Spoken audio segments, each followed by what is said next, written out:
Diga lá pessoal, tudo bem? Aqui é o Fernando e vocês estão chegando no canal Opinando.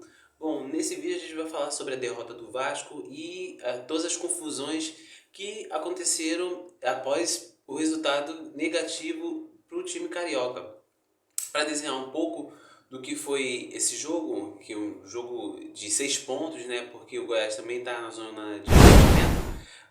Havia muita expectativa porque o Vasco vai vir numa sequência de 2 jogos em casa. O primeiro aconteceu hoje e veio a derrota, e que causou muita revolta dos torcedores e também causou a demissão do Maurício Barbieri, que não é mais técnico do Vasco, e a gente vai explicar um pouco como é que foi a história desse jogo. Bom, o Barbieri apresentou o Vasco novamente com um esquema de 3 zagueiros, liberando mais os seus laterais, o Puma e o Piton. Ele teve alguns desfalques, como o Jair, que estava suspenso, e o Capasso, machucado, e o Robson também estava suspenso. Então ele fez algumas modificações, colocando o Miranda na zaga, manteve o Zé Gabriel, que jogou o último jogo contra o Internacional, lá no Beira-Rio, e no lugar do Jair, que estava suspenso, ele teve a volta do Andrei, manteve o Matheus Carvalho na volância, ali no meio campo, e Marlon Gomes no meio de campo, manteve o garoto Ryan, o garoto de 16 anos, e o Alex Teixeira no comando de ataque. O começo do jogo do Vasco foi até interessante. O Vasco começou pressionando bem, o Goiás, time muito limitado, errando na saída de bola e assim, quase oferecendo já um gol de cara para o Vasco, que não conseguiu aproveitar, não conseguiu concluir um último passe para poder fazer com que aparecesse uma chance mais clara de gol. Os 15 primeiros minutos foi de muita pressão do Vasco no campo do Goiás, cercando muito a área do Goiás, mas não criando chances muito claras. Não teve uma chance que fizesse o Tadeu praticar uma defesa extraordinária, uma bola passando muito perto do gol, enfim. Não teve esse lance nesses primeiros 15 minutos, mas teve muito volume. E o Goiás estava muito cercado, não estava tendo saída de bola. Apesar que é um pouco do estilo do Goiás, né? O Goiás geralmente é um time, ele se caracteriza por ser um time de ser muito reativo, muito retrancado, se postar muito na defesa e apostar em bolas longas, tentando buscar o Matheus Peixoto, centroavante, para parar a bola e trazer o time, fazer com que o time saia de trás, para tentar buscar contra-ataques rápidos, entendeu? E assim fazer os seus lances de gol. Mas o Goiás não estava conseguindo fazer isso. Só depois dos 15 minutos que conseguiu suportar a pressão do Vasco, e começou aos poucos trocar passes, tirar um pouco da bola do Vasco para que abaixasse um pouco a temperatura e mantesse uma temperatura em que o Goiás estivesse mais confortável dentro do jogo. Aos 18 minutos teve uma chance que o Vasco quase fez um gol, até num lance de sorte em que teve um cruzamento na área que a bola sobrou pro Ryan, e o Ryan tentou um chute de canhota, ele até finaliza mal, a bola ia para fora, mas ele desviou no meio do caminho no Alex Teixeira, que tentou desviar rapidamente pro gol, mas não conseguiu dar direção à bola, e a bola saiu por cima do gol do Tadeu. E o Vasco continuou buscando algumas alternativas, principalmente no que o Vasco sempre faz mais em seus jogos, que é cruzar a bola na área. Por isso que tanto que os alas, tanto o Puma quanto o Piton, avançam tanto e fazem inúmeros cruzamentos durante as partidas. Em um desses, uma cobrança de falta, o Puma cruzou na área, o Léo desviou, a bola bateu no travessão, e no rebote o Andrei completou pro gol e fez um gol pro Vasco. Só que após revisão no VAR, o gol foi anulado. O Andrei, no desvio do Léo, ele estava impedido, e aí invalidou o gol do Vasco. O Vasco teve mais outra chance, também a partir de outra jogada aérea, um escanteio batido. A zaga do Goiás afastou momentaneamente. A bola sobrou ali na entrada, ali na meia-lua da área do Goiás, para o Marlon Gomes, que acertou um bom chute de fora da área, e a bola bateu na trave. Tadeu não teve nem reação, mas pro azar do Vasco, a bola bateu na trave e não saiu o gol do Vasco. E por aí, o Vasco, o Goiás, né, ele conseguiu mais uma vez suportar, continuou suportando a pressão do Vasco, e chegando já na reta final do primeiro tempo, o Vasco acabou fazendo uma falta, né, desnecessária, ali na intermediária do campo de ataque do Goiás. E permitindo até que o Goiás levantasse bola na área. Podia ser uma arma do Goiás para tentar beliscar ali um golzinho. Né? E isso até aconteceu. O Sander bateu falta para dentro da área e teve uma confusão, um pequeno bate-rebate dentro da área. A bola nem veio tão alta, a bola veio em meia altura, mas a zaga do Vasco não conseguiu cortar. E aí, no bate-rebate, o Lucas Halter acabou colocando no gol do Vasco, abrindo-se o placar, mas também, assim como aconteceu com o Vasco, o Goiás teve seu gol anulado porque na jogada houve impedimento. Então o gol do Goiás também foi anulado e assim acabou o primeiro tempo, já com um misto de vaias e aplausos, né? A torcida do Vasco tentando apoiar, né? Só que em alguns momentos se mostrou muito impaciente também porque o time do Vasco estava errando em alguns momentos. Mas assim, ainda havia um fio de esperança ali, né? A torcida do Vasco tentou dar esse apoio, né, pro time. No segundo tempo o Vasco voltou pior. O Vasco voltou pior porque voltou muito limitado aos seus cruzamentos de novo. Toda a bola que era jogada pela lateral, às vezes o Vasco fazia cruzamentos da intermediária, não trabalhava muita bola. O Vasco foi pior no segundo tempo. No primeiro tempo ainda o Vasco criou situações, tanto a bola na trave do Marlon Gomes, chute fora da área, teve a cabeçada do Léo, podia ter entrado direto, no lance do gol do impedimento do Vasco, mas no segundo tempo pouco o Vasco assustou, ele não teve grandes chances de gol. O Goiás estava na dele, né? Até que se fosse assim um empate pro Goiás já estava de bom tamanho, né? Ainda mais porque teve uma troca de comando técnico recentemente nesse período de 10 dias que os times brasileiros tiveram por questão da data FIFA. E aí o Emerson Ávila acabou saindo do Goiás. E nessa troca técnica, na comissão técnica, o Goiás eu acho que estaria satisfeito ali com um empatezinho, levar um empatezinho de São Januário. Né? E o Vasco não, ao contrário, o Vasco precisava muito da vitória e está numa situação até pior que a do Goiás na classificação do Brasileirão. Porque o Goiás ali está na 17ª posição, com seus 8 pontos, e o Vasco com 6 até o momento, durante a partida. E o Vasco com 6 pontos. E o Vasco, assim, o tempo foi passando e os jogadores do Vasco ficando mais nervosos e o jogo se condicionando mais a favor do Goiás. Tanto que em alguns momentos nas saídas, nas investidas de contra-ataque do Goiás, o Goiás começou a passar a ter mais perigo ao gol do Léo Jardim. Tanto que quando chegou aos 28 minutos, saiu o gol do Goiás.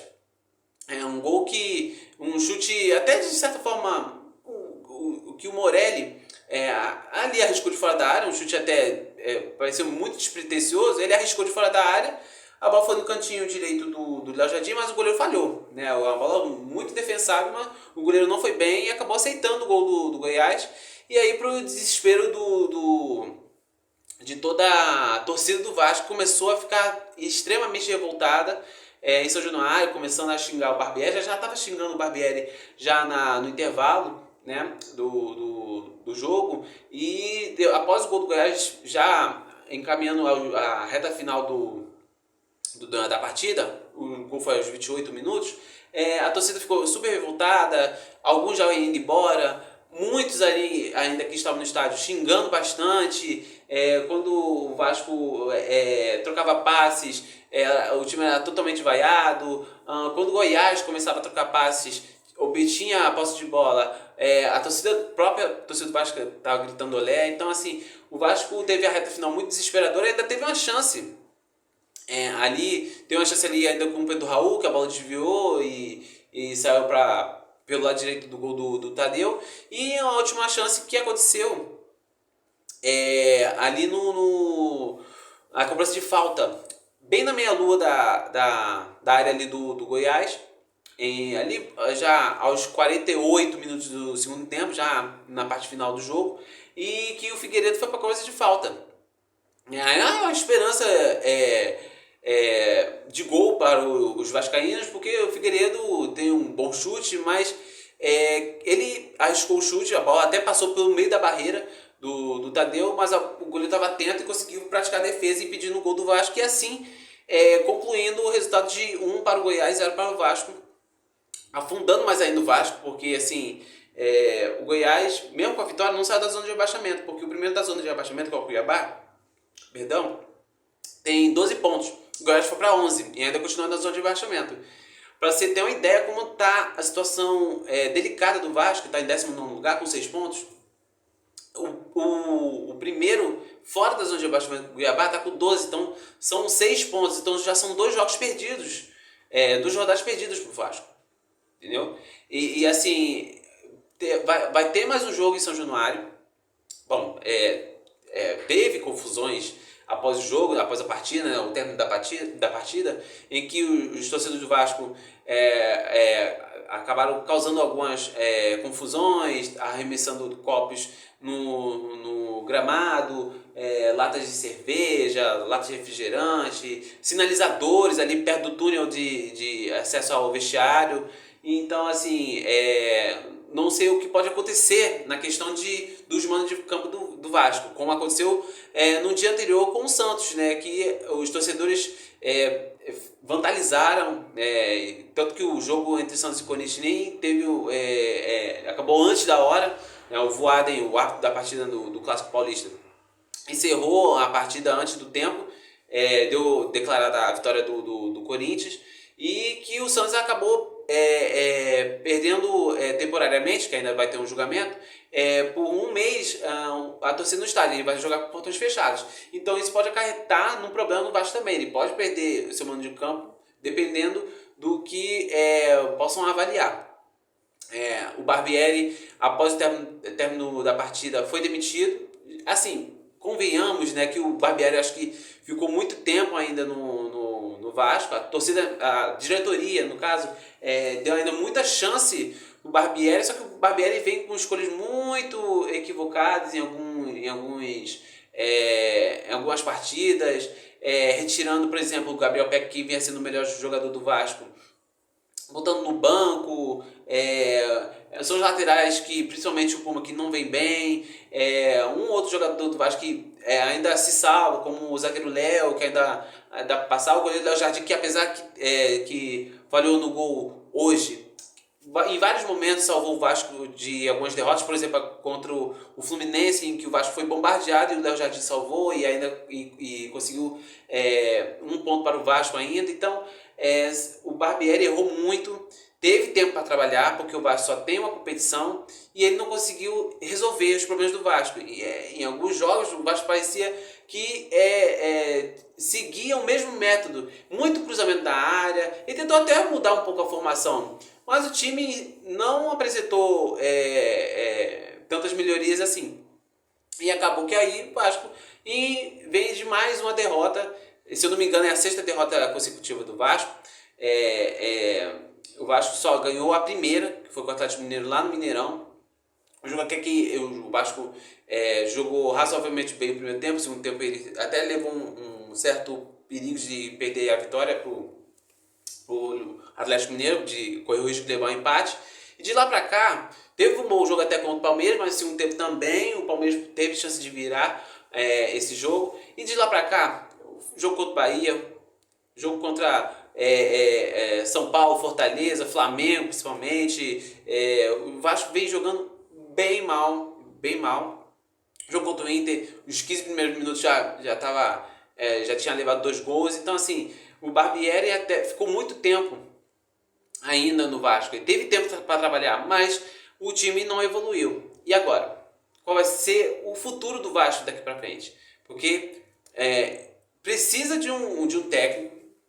Além de contratações que eu já tinha falado, o Vasco precisa urgentemente de fortalecer esse elenco, porque o elenco não é um dos melhores,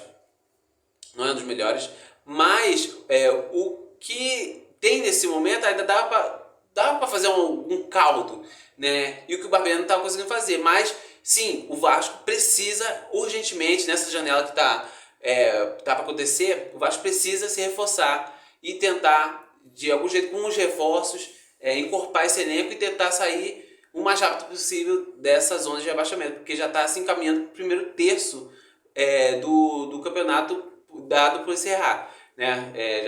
Já foram 11 rodadas e o Vasco só conquistou 6 pontos. Então é complicada a situação do Vasco. Bom, gente, essa foi a minha análise sobre Vasco 0, Goiás 1 e todas as confusões que aconteceram depois, a demissão do Barbieri. E aí, o que vocês acharam? O que vocês estão achando da situação do Vasco? Qual é a solução para o Vasco sair desse atoleiro, né? Sair da zona de rebaixamento? Bom, deixem o like se vocês gostaram do vídeo. Temos vinheta nova no canal. Se vocês gostaram também da vinheta, comentem, compartilhem o canal Opinando. E teremos mais vídeos sobre Vasco, sobre outros times cariocas em breve, tá ok, gente? Gente, mais uma vez, muito obrigado. Ativem o sininho para receber notificações de vídeos novos que vão aparecer com mais frequência aí no canal, tá ok, gente? Gente, olha só. Beijo.